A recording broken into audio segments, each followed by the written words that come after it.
Alors, lui, il dit que, en fait, effectivement, lorsque tu veux régler l'indétermination, c'est tout simplement d'effectuer un changement des variables. C'est-à-dire, par exemple, ici, je veux calculer cette limite. Tu vois déjà que si je prends pour x égale à pi, sinus de pi, c'est quoi? Sinus de pi, c'est tout simplement 0. Voici notre pi. Sinus, c'est 0. Ici, on a pi moins pi, c'est 0. 0 sur 0 forme indéterminée. Maintenant, ce que je peux faire, c'est tout simplement poser un grand x. Ça, en fait, c'est ce qui te donne l'indice ici. C'est-à-dire, je vais poser grand x qui est égal à et un pi moins x. Maintenant, ici, je peux en fait tirer le petit x. C'est-à-dire que si je remarque que le petit x, c'est pi moins grand x. Maintenant, première des choses, lorsque tu as posé ceci, tu vas venir. Tu dis par exemple, ici, je remarque que lorsque x tend vers pi, quand on dit x tend vers pi, ça veut dire que x prend la valeur pi, alors grand x sera égal à quoi? Ici, ce que tu fais, c'est en fait dire quoi? Tu viens ici, je sais que grand x, c'est pi moins x, donc pour x égale à pi, je remplace par pi moins pi, c'est 0. Ça veut dire en fait que la limite, ici, ça sera en fait tout simplement la limite. Lorsque x tend vers pi, grand x tend vers 0.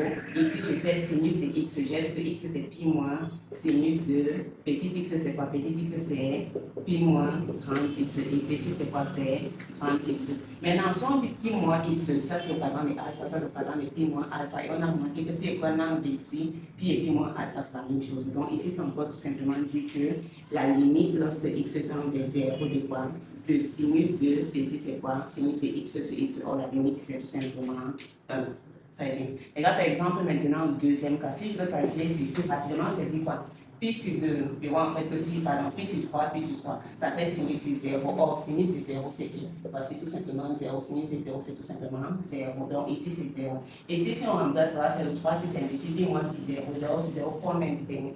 Maintenant, ici, l'indice pour poser, ça sera tout simplement ceci. C'est-à-dire quoi? C'est-à-dire que je peux remarquer qu'ici, je peux écrire ça comme 3 facteur de x moins pi sur 3, le dénominateur. Donc, si je pose un grand x qui est égal à x moins pi sur 3, ça sera en fait remarquer que mon petit x, ça serait quoi? Ça serait tout simplement celui-ci traverse le grand x plus pi sur 3. Donc, qu'est-ce que je vais? Je fais la même chose. Lorsque mon x tend vers pi sur 3, donc, je viens ici en place x par pi sur 3, grand x prend quelle valeur? Grand x prend tout simplement la valeur pi sur 3 moins pi sur 3, 0. C'est-à-dire que la limite, ça sera en fait tout simplement la limite. Lorsque x tend vers pi sur 3, grand x tend vers 0. Sinus de qui? Sinus de ce monsieur, si je l'ai remplacé par grand x.